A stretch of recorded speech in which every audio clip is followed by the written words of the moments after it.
ती सुंदर होती, ती फिट देखील होती, ती होती glamorous. Diet, gym, skin care सगळं परफेक्ट होतं. पण तरीही 42व्या वर्षाच्या आतच तिचं आयुष्य एका झटक्यात संपलं.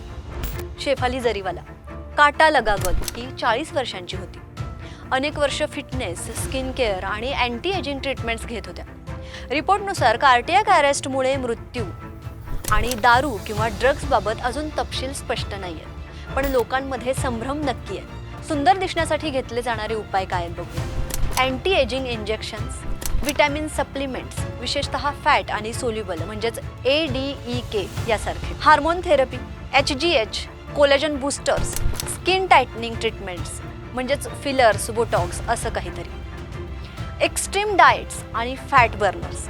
हे सगळं शरीराच्या नैसर्गिक प्रणालीवरती परिणाम करतं. हृदयावरती ताण येतो, हार्मोनल बॅलन्स बिघडतो आणि दीर्घकाळ वापर केल्यामुळे कार्डियक इश्यूज निर्माण होऊ शकतात. हे सगळं शरीर हळूहळू थकवतं. आपण काय खातो, आपण काय घेतो आणि किती प्रमाणात घेतो याचा हिशोब ठेवायला हवाय का? सप्लिमेंट्स घ्या, पण डॉक्टरांच्या मार्गदर्शनाखाली घ्या. आपण कोणासाठी सुंदर दिसायचं ठरवलंय? समाजासाठी, इंस्टाग्रामसाठी की स्वतःसाठी? सौंदर्य हवं, पण जीवावर नको. सुंदरतेच्या नावाखाली शरीरावरती प्रयोग करू नका. शेफाली गेली, पण एक प्रश्न सोडून गेली. आपण जिवंत आहोत का, की सुंदर दिसण्याच्या नशेत शरीर नष्ट करत चाललो?